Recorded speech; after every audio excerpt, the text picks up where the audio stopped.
देते, लेकिन जब आप 1 किलो चीनी खरीदते हैं, 1 किलो चाय खरीदते हैं, 1 लीटर पेट्रोल खरीदते हैं, 1 किलो घी खरीदते हैं, बच्चों के लिए कपड़े खरीदते हैं, तो हर पाकिस्तानी 42 अक़साम का टैक्स अदा करता है। General cess tax, property tax, wealth tax, super tax, value added tax, water tax, professional tax, road tax, central sales tax, service tax, petrol levy, excise duty, custom duty, PTV, license fees, PTV, license, parking fees, toll tax, government stamp duty, अभियाना, दल tax, local cess, flood tax. Flood tax को जानते हैं कि अगर सैलाब नहीं भी आया है तो कबल अज वक़्त आपसे सैलाब टैक्स इकट्ठा किया जाता है। एजुकेशन सेस, एजुकेशन फीस, कफन पर टैक्स। और शर्म की बात यह है कि बिजली बिलों में मसाजिद को जो बिल भेजे जाते हैं, मसाजिद जो अल्लाह के घर है, उसमें भी टेलीविजन टैक्स नमाजियों से वसूल किया जाता है। पिंडी के लोगों, तुम्हारे मसाजिद में टीवी चलती है? अगर अल्लाह का घर है तो जो हुकूमत अल्लाह के घर को मुआफ नहीं करती, अल्लाह के साथ धोखा करती है, नमाजियों के साथ धोखा करती है, क्या ऐसी हुकूमत को चलना चाहिए या रुस्खत होना चाहिए? मेरे प्यारे भाइयों, एक होटल पे काम करने वाले मजदूर जिनकी तनख्वाह 9,000 रुपया है, मुझे बिजली का अपना बिल दिया 5,690 रुपया बिजली के एक बिल का। इनसे पूछे कि आपके घर में कितने बल्ब लगे हैं? कहते हैं कि वॉशरूम में 0 बल्ब लगाता हूं, किचन में 0 बल्ब है, सिर्फ 2 कमरे हैं मां और बाप के, हम बाहर रहते हैं, उसके बावजूद भी 5,600 से। तो मैं वजीर आजम साहब को उनकी पुरानी बातें याद दिलाना चाहता हूं। वो कहते थे कि जब गरीब आवाम पर टैक्सों का बोझ डाला जाता है तो इसका मतलब यह है कि हुक्मरान चोरी करता है। आज मुझे वजीर आजम जवाब दे कि आप क्या कर रहे हैं? आपने लोगों के लिए जिंदगी मुश्किल बनाया, जराम में इजाफा हुआ। मेरे दोस्तों, गुज़श्ता दिनों सर्वे हुआ है, पाकिस्तान में डिप्रेशन में इजाफा हुआ और प्यारे भाइयों 55% लोग ये डिप्रेशन, 1 करोड़ लोग शुगर की बीमारी में मुब्तला, रोजाना 800 लोग हार्ट अटैक से मर जाते हैं और रोजाना 100 आदमियों से शुगर की वजह से हाथ पैर काटे जाते हैं। मैंने डॉक्टरों से पूछा कि वजह क्या है? उन्होंने कहा कि शुगर की बीमारी ये उस वक्त बढ़ती है जब डिप्रेशन आम हो जाए, और इस हुकूमत में महंगाई की वजह से बेइंतहा डिप्रेशन में इजाफा हुआ। हर आदमी का चेहरा मुरझाया हुआ, मुस्कुराहटें गायब, آپس میں جو گپ شپ لوگ کرتے تھے وہ ختم ہو گئی، اس لیے کہ ہر انسان مہنگائی کے دلدل میں پھنس گیا اس حکومت کے غلط معاشی پالیسیوں کی وجہ سے۔ اس لیے میرے دوستو، میں خود فائنانس کا طالب علم ہوں، میں خیبر پختونخوا میں 2 بار فائنانس منسٹر رہا تھا، اور اللہ کا شکر ادا کرتا ہوں کہ میں جب خیبر پختونخوا میں فائنانس منسٹر تھا تو میں نے اپنی صوبے کو قرض فری صوبہ بنایا تھا، میں نے اپنی صوبے کو قرض سے نجات دلایا تھا۔ اور ان دنوں شوکت عزیز وزیر اعظم تھے، اس نے بڑے مجلس میں کہا کہ تمہاری کارکردگی اچھی ہے، ورلڈ بینک نے ہمیں اچھی کارکردگی پر سرٹیفکیٹ دیا، اور میں یاد دلانا چاہتا ہوں اچھی کارکردگی کی بنیاد پر اپنے صوبے کو قرض سے نجات دلانے کی بنیاد پر اور فائنانشل مینجمنٹ کی بنیاد پر شوکت عزیز نے 1.4 ارب روپیہ انعام کے طور پر میرے صوبے کو دیا تھا، انعام کے طور پر میرے صوبے کو دیا تھا۔ لیکن آج میرے قوم پر قرضوں کے کوہ ہمالیہ رکھ دیا گیا ہے، اور کہتے ہیں پرانی حکومتوں نے بڑے قرض لیے، تو اگر یہ جرم ہے تو آپ کیوں کرتے ہیں؟ اگر یہ گناہ ہے تو آپ نے کیوں اس میں 10 قدم آگے بڑھنا شروع کیا؟ بارش ہوتی ہے، کہتی ہے دیکھ لیا ہماری برکت ہے، لیکن بارش جب طوفان اور سیلاب میں بدل جاتا ہے کہتے ہیں پرانی حکومتوں کی وجہ سے۔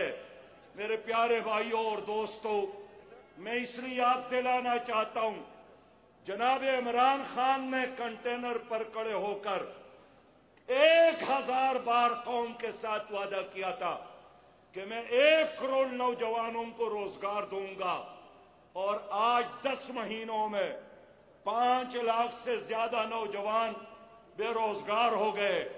انہوں نے 1000 بار وعدہ کیا تھا کہ ہم 50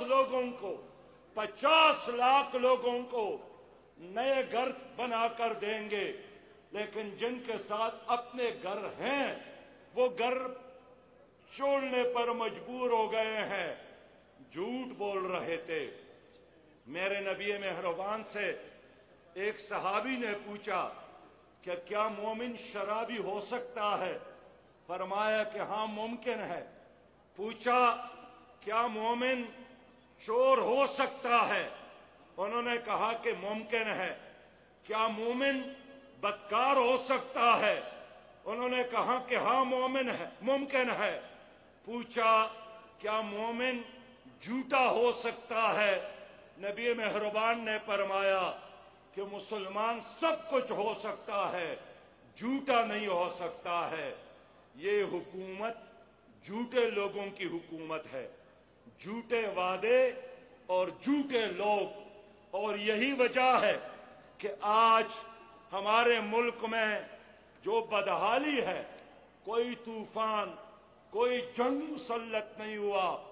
ایران کی معیشت خراب ہو گئی تو عراق سے اس نے 10 سال لڑائی لڑی تھی۔ سعودی عرب اور یمن کے درمیان ٹینشن کی وجہ سے ہمارے اوپر کوئی جنگ اللہ کے فضل سے مسلط نہیں ہے، لیکن اس کے باوجود بھی ہماری معیشت تباہ ہو رہی ہے۔ اور 3 دن قبل یہ جو بڑا بینک ہے اسٹیٹ بینک، اس کے گورنر نے اعلان کیا ہے شرح سود میں اضافے کا اعلان، اور ساتھ خوشخبری دی ہے کہ جو ہمارے اندازے کے مطابق مہنگائی تھی اب ثابت ہو رہا ہے کہ مہنگائی اس سے کہیں زیادہ ہوگی۔ ورلڈ بینک نے بھی کہا ہے کہ موجودہ حکومت کی معاشی پالیسیوں کے نتیجے میں جلد पाकिस्तान की मईशत ठीक नहीं हो सकती। अब इन्होंने शुरू किया है एमनेस्टी स्कीम। ये क्या है आम आदमी नहीं जानता है। ये स्कीम ऐसा ही है कि अगर आपने 1 अरब रुपया चोरी की है तो आप 2.5% हुकूमत को दे दे, तो 1 अरब की चोरी आपके लिए हलाल।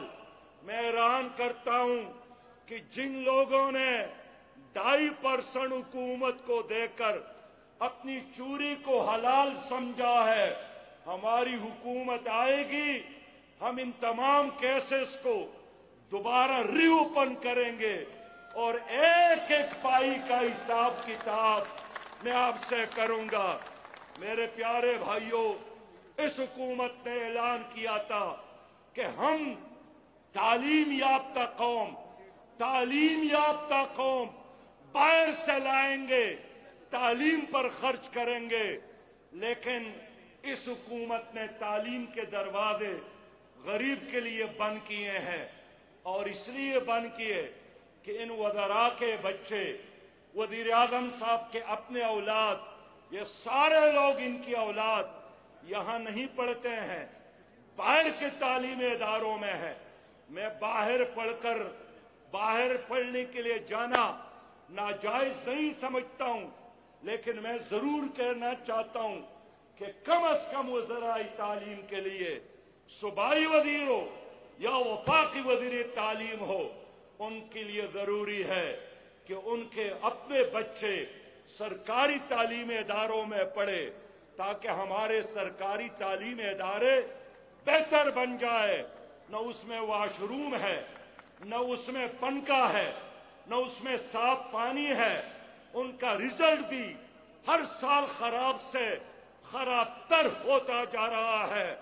और कल वफाकी वज़ीर तालीम ने कहा है कि हमने मदारिस को भी ठीक करना है और मदारिस का भी इस्लाह करना है।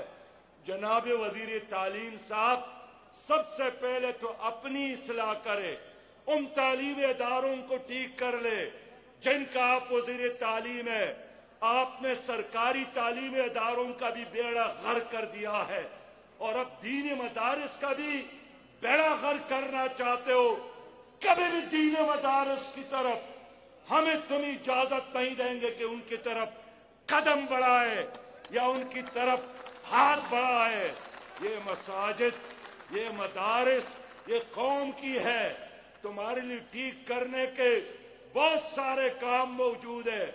मेरे प्यारे भाइयों, एक वफाकी वजीर जिनसे बड़े तवक्कुआत थी, एक वजारत में नहीं चला तो उनसे वजारत लेकर उनको साइंस और टेक्नोलॉजी की तरफ मुतवज्जह किया।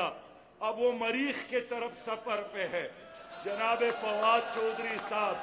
लेकिन रास्ते में वो चांद नजर आया तो उसने अब चांद में अपनी सरगर्मियां शुरू की है।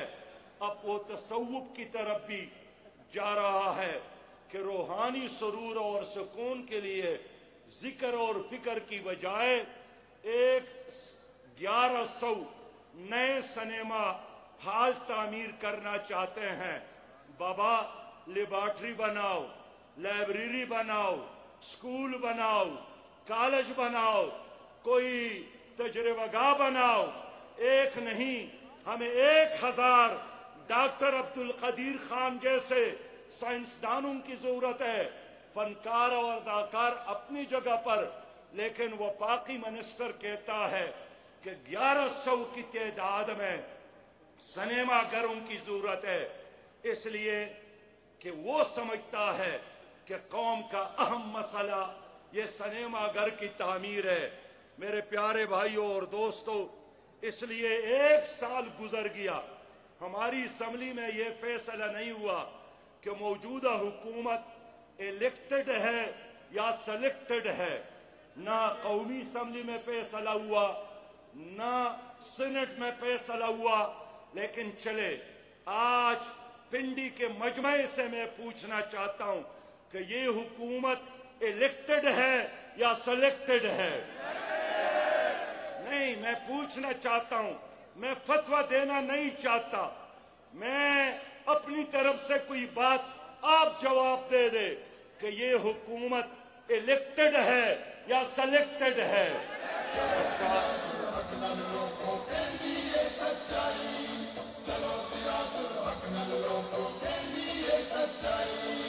आसमानां गल्ला करदी है मेरी महंगाई, आसमानां गल्ला करदी है मेरी महंगाई।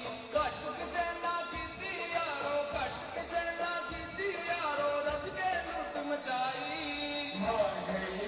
इसलिए मेरे दोस्तों और मेरे भाइयों, मुझसे लोग पूछते हैं कि आप हुकूमत के साथ है या पीपल पार्टी और मुस्लिम लीग के साथ है।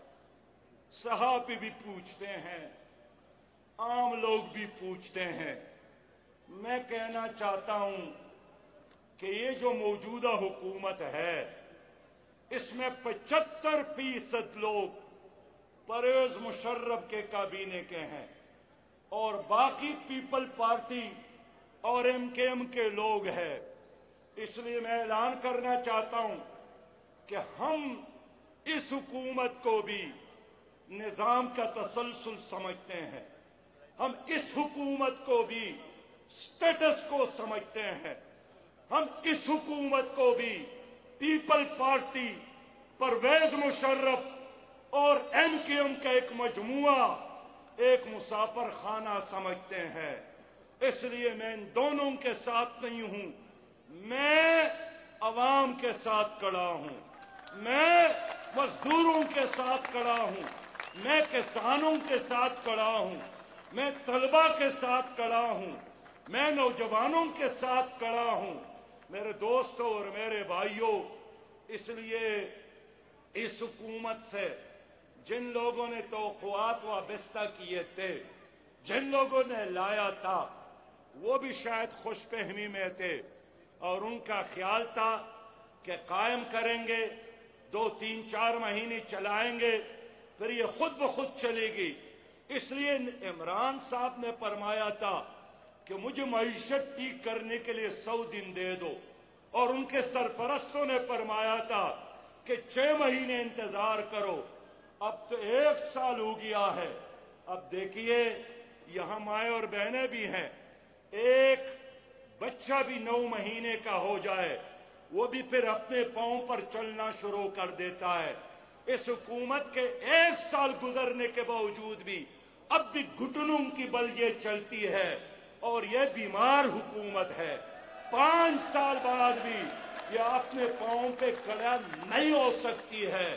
इसलिए मेरे दोस्तों, इस मुल्क को अब इनकलाब की जरूरत है, इस मुल्क को तब्दीली की जरूरत है, और वो इनकलाब, वो तब्दीली, वो इस्लामी निजाम की सूरत में, वो निजाम मुस्तफा की सूरत में। मैं पिंडी में खड़ा हूं, पिंडी के आसपास वो दीवारें भी मौजूद है जहां इस वक्त पिंडी की तरफ अपोजिशन वाले भी देख रहे हैं और हुकूमत भी देखती है। अपोजिशन भी बड़े बड़े बात तो करते हैं, लेकिन एक आंख से अवाम की तरफ तो दूसरे आंख से पिंडी की तरफ देखते हैं, और हुकूमत तो मुस्तकिल उनकी तरफ देखती है। मैं इसलिए उनको भी कहना चाहता हूं कि पाकिस्तान 22 करोड़ अवाम का है। अब खुदारा इस 22 करोड़ अवाम का एक नजरिया है, इस 22 करोड़ अवाम का एक अल्लाह और रसूल मौजूद है, उस अल्लाह और रसूल का एक निजाम मौजूद है। मैं आईन के बगैर बात नहीं करना चाहता। आईन का तकादा है कि पाकिस्तान में इस्लामी निजाम नाफिज हो जाए, यहां रिबा, सूद का निजाम खत्म हो, और यानी और फहाशी खत्म हो। ये आज इनके गमलों में जो लोग पले और बड़े हैं, ये डिलीवर नहीं कर सके, लेकिन ये जो अपोजिशन के लोग हैं, ये भी इनके गमलों के पैदावार है, और इसलिए वो भी डिलीवर नहीं कर सके। तो जमात इस्लामी इस मुल्क की तीसरी बड़ी जमात है, ایک متبادل جماعت ہے، نظریے کے ساتھ کڑی ہے، دیانتداری کے ساتھ کڑی ہے، اپنے موقف کے ساتھ کڑی ہے، نہ جھکنے والی، نہ بکنے والی، نہ ڈرنے والی، ایک دیانتدار قیادت کے ساتھ ہم میدان کارزار میں کھڑے ہیں۔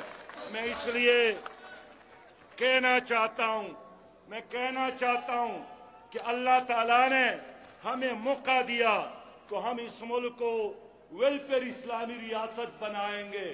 میں دوبارہ دہرانا چاہتا ہوں کہ میں جس ویلفیئر پاکستان کی بات کرتا ہوں اس میں تعلیم تمہارے لیے مفت ہوگی۔ میں جس پاکستان کی بات کرتا ہوں اس میں نوجوانوں کے لیے جب تک ان کو روزگار نہ ملے بے روزگاری الاؤنس ملے گا۔ میں جس پاکستان کی بات کرتا ہوں ہر 70 سال کی بوڑھے مرد اور خواتین کو بڑھاپا الاؤنس ملے گا۔ میں جس پاکستان کی بات کرتا ہوں اس میں ماؤں، بہنوں اور بیٹیوں کے حقوق کی تحفظ ہوگی۔ آپ کو یاد ہے میں نے الیکشن کمیشن سے مطالبہ کیا کہ جس طرح آپ ایک امیدوار سے یوٹیلیٹی بل کے بارے میں معلوم کرنا چاہتے ہیں، ہر امیدوار پر لازم ہو کہ وہ اپنے بیٹی سے، اپنے بہن سے ایک سرٹیفکیٹ لے کر الیکشن کمیشن میں جمع کرے کہ ہاں میں نے اپنے بہن کو وراثت میں حق دیا ہے۔ اگر اس کی بہن نے تصدیق کی ہے ان کو امیدوار کنسیڈر کیا جائے تاکہ یہ جو بڑے بڑے جاگیریں ہیں یہ ختم ہو جائے۔ میں انشاءاللہ تعالی آپ کو ایسا پاکستان دوں گا جس میں انصاف کے اصول کے لیے آپ کو 1 کروڑ اور 10 کروڑ نہیں دینا پڑے گا۔ وقت کا قاضی اور وقت کا حکمران مزدور کی تلاش میں، مظلوم کی تلاش میں، کمزور کی تلاش میں خود باہر نکلے گا۔ میرے پیارے بھائیوں اور دوستوں، ایک ایسی خوبصورت پاکستان کے لیے آپ میرا ساتھ دیں، آپ اسلامی نظام کا ایمبیسڈر بنے۔ مجھے آج کسی نے بتایا کہ حکومت نے، پنجاب کی حکومت نے نیا آرڈر نافذ کیا ہے کہ قبرستان صبح 8 بجے سے شروع ہوگا اور 5 بجے تک آپ اپنی مردے کو دفن کر سکتے ہیں، اس کے بعد پابندی ہوگی۔ خیبر پختونخوا کی حکومت نے ایک بل اسمبلی میں لایا ہے کہ 18 سال سے کم عمر کا نوجوان شادی نہیں کرے گا۔ میں اللہ کا واسطہ دیتا ہوں کہ قوم کے مذہبی اور دینی جذبات کو ٹھیس نہ پہنچاؤ۔ اگر یہ غریب لوگ گھروں اور جھونپڑیوں سے نکلیں گے تو تمہیں اپنی ایوانوں میں بھی جگہ نہیں ملے گی۔ میرے دوستو، وہ جو مرغی اسکیم تھا، جو کٹا اسکیم تھا، اب سنا ہے کہ جھینگے پال اسکیم بھی انہوں نے شروع کی ہے۔ میں کہنا چاہتا ہوں تمہارے ان ناکام اسکیموں کا نتیجہ ہے کہ اوکاڑا میں کل کے دن اور ہمارے حجرہ شاہ مقیم میں غربت اور مہنگائی کی وجہ سے 5 نوجوانوں نے خودکشی کی ہے، اپنی زندگی کا خاتمہ کیا ہے۔ تمہیں شرم کرنا چاہیے۔ ہم جس مدینہ کی اسلامی ریاست کی بات کرتے ہیں وہاں تو ایک حکمران رات کے اندھیروں میں اس کتے کے بارے میں بھی فکر مند ہے کہ اگر فرات کے دریا کے کنارے کوئی کتا بھی بھوک سے مرتا ہے اس کے بارے میں بھی مجھ سے پوچھا جائے گا۔ لیکن تمہاری حکومت میں ایک ایک دن 5 نوجوان خودکشیاں کرنے پر مجبور ہے اور تم اپنے ایوان میں بیٹھے ہو۔ آج کل پتہ ہے کیا ہو رہا ہے؟ آج کل ہمارے حکمران ریہرسل کر رہے ہیں کہ ٹرمپ کے پاس جانا ہے تو کس طرح سلام کرنا ہے اور کس طرح ہاتھ میں لانا ہے۔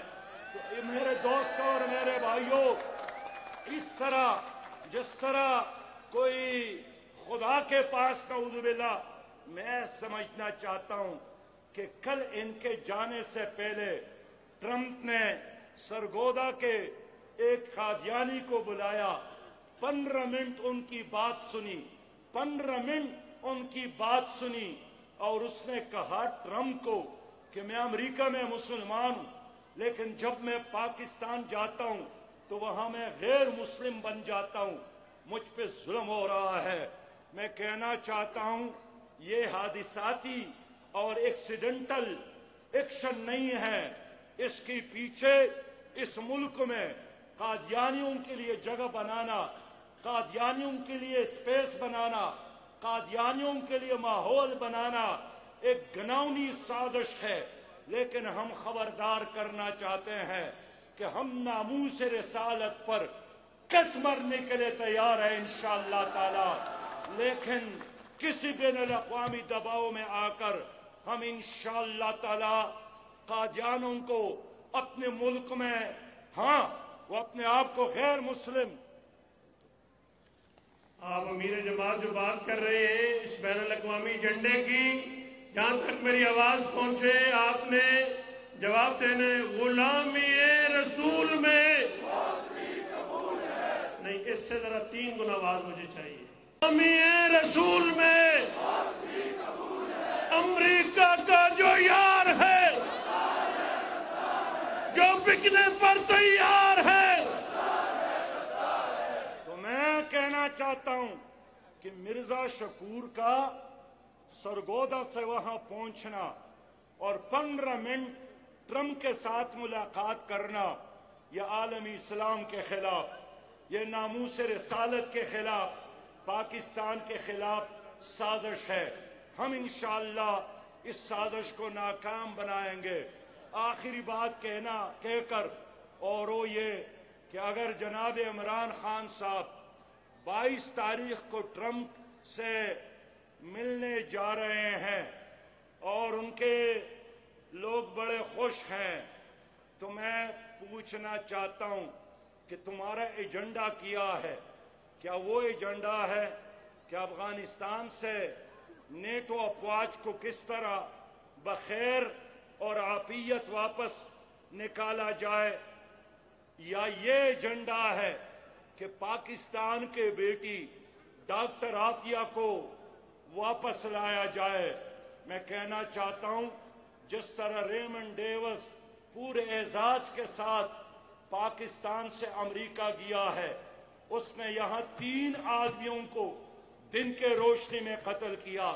हम भी चाहते हैं, हमारी बहन आफिया पर किसी कत्ल का इल्जाम नहीं है, किसी बम धमाके का इल्जाम नहीं है, वो हाफिज कुरान है, एक जबरदस्त नात ख्वान है और रसूलुल्लाह सल्लल्लाहु अलैहि वसल्लम की सच्ची आशिक है। मैं यही चाहूंगा कि अगर रेमंड डेविस यहां से जा सकता है, अगर पाकिस्तान की हुकूमत इंडिया का पायलट इंडिया को वापस कर सकता है, हाल यह है कि वो पकड़े गए, हाल यह है कि उसने पाकिस्तान की पाक सरजमीन पर हमला किया था, अगर वो वापस जा सकता है तो फिर डॉक्टर आफिया को क्यों वापस ये लोग नहीं ला सकते हैं? इसलिए मैं इमरान खान साहब से कहना चाहूंगा कि तुम्हें डरने का बड़ा तजुर्बा है और डॉक्टर आफिया के लिए एक धरना व्हाइट हाउस में भी दे दे, उम्मीद है ये काम भी हो जाएगा। हम भी आपको शाबाश देने में बुखल से काम नहीं लेंगे। बस मेरे प्यारे भाइयों और बहनों, मेरे प्यारे बहनों और भाइयों, मेरी आखिरी बात यही है कि ये पाकिस्तान इन जागीरदारों का नहीं है। हर मुसीबत के वक्त ये लोग भाग जाते हैं, इनके घर लंदन में, फ्रांस में, कनाडा में। ये पाकिस्तान करब सरमायादारों का भी नहीं है, ये पाकिस्तान हम 22 करोड़ अवाम का है। ये हमारे लिए मां के गोद की तरह है, ये हमारे लिए मस्जिद है, ये हमारी आखिरी आरामगाह है। इसलिए खून के आखिरी कतरे तक और जिंदगी के आखिरी लम्हे तक हम पाकिस्तान की हिफाजत करेंगे। करेंगे कि नहीं करेंगे? साथ देंगे कि नहीं देंगे? आगे बढ़ेंगे कि नहीं बढ़ेंगे? انشاءاللہ 25 اگست کو میرا اگلا عظیم شان جلسہ ہے ظلم اور جبر کے خلاف، اس حکومت کے ناکام معاشی پالیسیوں کے خلاف، IMF اور ورلڈ بینک کے غلامی کے خلاف 25 اگست کو انشاءاللہ پشاور میں عظیم شان عوامی مارچ ہوگا، اسی میں ملیں گے۔ السلام علیکم ورحمۃ اللہ وبرکاتہ۔ اسلام زندہ باد۔ پاکستان، ربنا افرغ علینا صبرا وثبت اقدامنا وانصرنا على القوم الكافرين برحمتك يا ارحم